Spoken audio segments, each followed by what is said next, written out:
दोस्तों welcome back. एक बार फिर से खुशामदीद है तमाम लोगों का हमारे इस यूट्यूब चैनल के अंदर।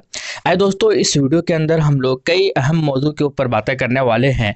सबसे पहले ये है कि असदुद्दीन ओवैसी साहब पहली बार खुलकर चुनाव के लिए गुजरात के अंदर अपना स्पीच देंगे, भाषण देंगे और वो तशरीफ़ ला रहे हैं 7 फरवरी को। और वो छोटू बसावा जो है वहाँ के लोकल क्षेत्रीय पार्टी है, उनके साथ गठबंधन पहले ही कर चुके हैं एएम की पार्टी, उनके साथ मिलकर जो है जनसभा को संबोधित करेंगे। और उसके अलावा दूसरा जो उसी दिन यानी कि शाम को 6 बजे ही एक और सभा करेंगे असदुद्दीन ओवैसी साहब, जो कि अकेले ही करेंगे। लेकिन उसके अलावा आप सबको पता होगा, अगर नहीं पता तो मैं बता दूं कि एआईएमआईएम पहली बार गुजरात के अंदर चुनाव लड़ने का फैसला किया है। और इंडियन एक्सप्रेस का ये आर्टिकल कि AIMIM to contest local body polls holds first political meet in Gujarat, इन्होंने जैसे कि इम्तियाज़ जलील साहब और वारिस पठान साहब जाकर इन्होंने इसकी पुश कर दी थी, उसी को इन सब ने चीज़ों को कहा है। दूसरी बात यह है कि गुजरात के अंदर जो होने वाले चुनाव है जो इसी महीने के अंदर होगा, यानी कि फरवरी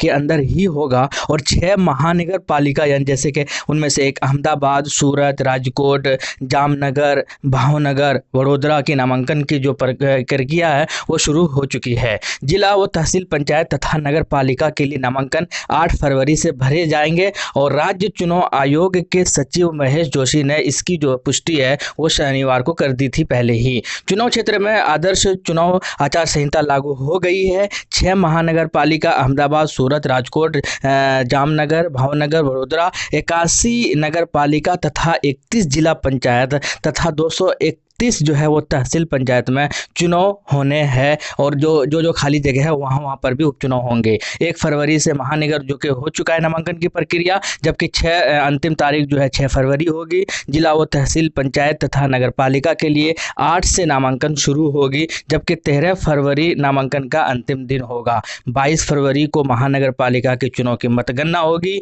जबकि जिला, तहसील व पंचायत और नगर पालिका के चुनाव का मतगणना जो है वो 2 मार्च को होने वाला है। चुनाव की घोषणा के साथ ही इसकी तिथियों को लेकर हालांकि विपक्षी लोग जो है वो सवाल उठाने लगे हैं, ये सारी दूसरी बातें हैं। लेकिन कुल मिलाकर ये है कि इसी महीने के आखिर में यानी कि फरवरी के लास्ट में जो है इसका जो रिजल्ट है वो आने वाला है। और उम्मीद यही है कि 22-23 फरवरी को आपको शायद आपके लिए बहुत खुशी का दिन होने वाला होगा। और क्योंकि एआईएम पहली बार आप सुनेंगे कि गुजरात के अंदर भी एमआईएम ने बड़ी फतह हासिल की है। लेकिन सबसे बड़े सवाल ये उठाया जा रहा है, कुछ सोशल मीडिया पर 2 तरह के जो है वो सवाल उठ रहे हैं। एक तो मौलाना जर्जिश का एआईएमआईएम के अंदर शामिल होना, दूसरा जो गुजरात के अंदर चूँकि चुनाव है और गुजरात के ही लोकल बॉय हुआ करते हैं इरफान पठान और यूसुफ पठान, कभी इंडियन टीम में दोनों ही भाई जो है इंडिया को रिप्रेजेंट करते थे, इंडिया की तरफ से खेलते थे। और हालांकि ऐसा ये कुछ लोग सोशल मीडिया पर ये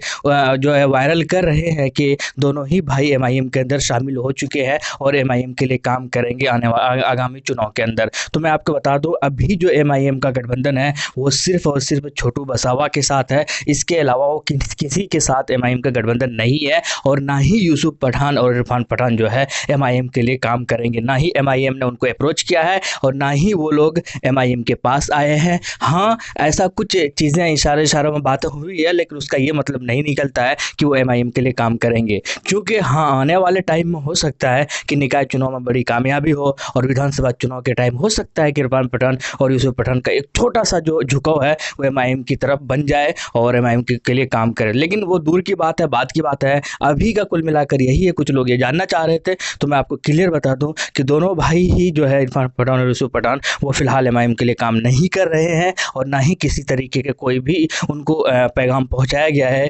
एमआईएम के अंदर शामिल होने के लिए। ऐसा कुछ नहीं है, ये सब की सब फर्जी खबर है। दूसरी बात ये है मौलाना जर्जिश का, उनका भी वायरल हो रहा है, तो मैं उनके लिए भी क्लियर कर दूं, खुलकर उन्होंने अभी भी नहीं कहा है कि मैं एमआईएम के साथ हूं। इसीलिए हालांकि अपने तकरीरों के अंदर इशारे में कई बार बातें की है, लेकिन उसका ये मतलब नहीं निकलता है कि वो उनके लिए प्रचार करेंगे या उनके एमआईएम उनके पार्टी के अंदर शामिल है। वो अभी फिलहाल किसी भी पार्टी में शामिल नहीं है। कांग्रेस वाले ने भी उनको अप्रोच किया था पहले, जैसे कि उन्होंने खुद कहा है, आरजेडी ने भी कहा था बिहार के अंदर जब चुनाव हो रहा था, लेकिन कुल मिलाकर वो उन लोगों को मना कर दिए थे साफ तरीके से। और उन्होंने कहा है कि जो भी हो, जो एक साथ होना चाहिए, लेकिन कुल मिलाकर वो किसी भी पार्टी के अंदर अभी है नहीं। आपको क्या लगता है कमेंट सेक्शन में ज़रूर बताइएगा। उम्मीद यही है गुजरात के अंदर आपको एक बड़ी खबर सुनने को मिल सकता है और बड़ी कामयाबी के साथ गुजरात के अंदर जो आगाज़ होगा MIM का, वो ज़बरदस्त और धमाकेदार होने की संभावना है। मुझे यही लगता है बहुत सारे लोग MIM के अंदर शामिल हो रहे हैं, स्पेशली कांग्रेस के वो लोग जिनको अच्छे से